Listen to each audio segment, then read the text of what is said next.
Hello my dear friends, ఎలా ఉన్నారు? ఈ మధ్య మనకి బాగా వైరల్ అవుతున్న టాపిక్ కల్కి.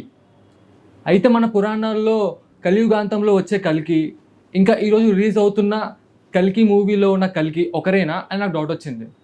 మరి అదేంటో ఇప్పుడు చూద్దాం.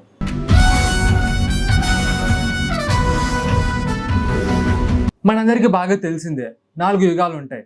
సత్యయుగం, త్రేతాయుగం, ద్వాపర యుగం, కలియుగం.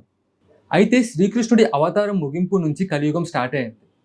మన పురాణాల క్యాలిక్యులేషన్ బట్టి చూస్తే 3102 BC ఫిబ్రవరి 18 అర్ధరాత్రి పూట కలియుగం స్టార్ట్ అయిందని రికార్డ్ చేసి ఉంది.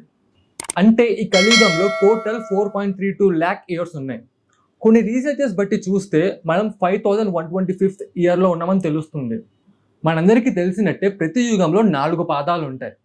ప్రస్తుతం మనం ఉంటున్న ఈ కలియుగంలో మనం ప్రథమ పాదంలో ఉన్నాము. కల్కి భగవానుడు 4వ పాదంలో అవతరిస్తాడని పురాణాలు చెప్తున్నాయి.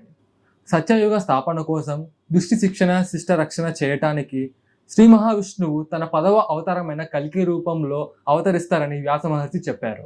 ఈ కల్కి ఎందుకు అవతరిస్తాడంటే, కలియుగం 4వ పాదంలో మంచి పూర్తిగా నశించి చెడు బాగా స్ప్రెడ్ అవుతుంది. ఎలాంటి చెడు అంటే, తల్లిదండ్రుల మీద పిల్లలు అసలు ప్రేమలు చూపించరు, రెస్పెక్ట్ కూడా ఇవ్వరు, ఇంకా వాళ్ళ రెస్పాన్సిబిలిటీస్ అవన్నీ వదిలేస్తారు. ఇంకా మ్యారేజ్ సిస్టమ్ మొత్తం కొలాప్స్ అయిపోతుంది. ఇంకా వైఫ్ అండ్ హస్బెండ్ మధ్య అసలు ప్రేమ అనేది ఉండదు.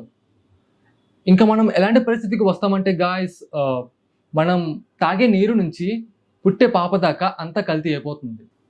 సో వీటి నుంచి రక్షించడానికి కల్కి అవతరిస్తాడు.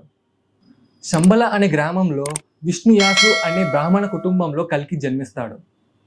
మనం ట్రైలర్లో కనుక చూసుకుంటే నాగశ్విన్ కలియుగం 4వ పాదంలో టెక్నాలజీ, సివిలైజేషన్ అండ్ సిచ్యువేషన్స్ ఎలా ఉంటాయో మనకి ఫిక్షనల్గా చూపించడానికి ట్రై చేశారు.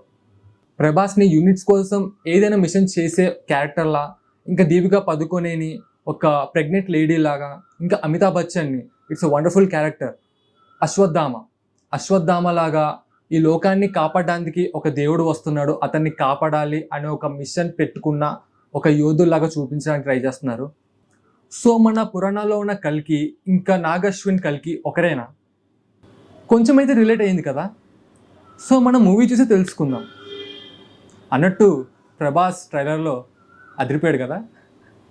ఈ వీడియో కనుక మీకు నచ్చినట్లయితే లైక్ చేసి, షేర్ చేసి, కామెంట్ చేయండి.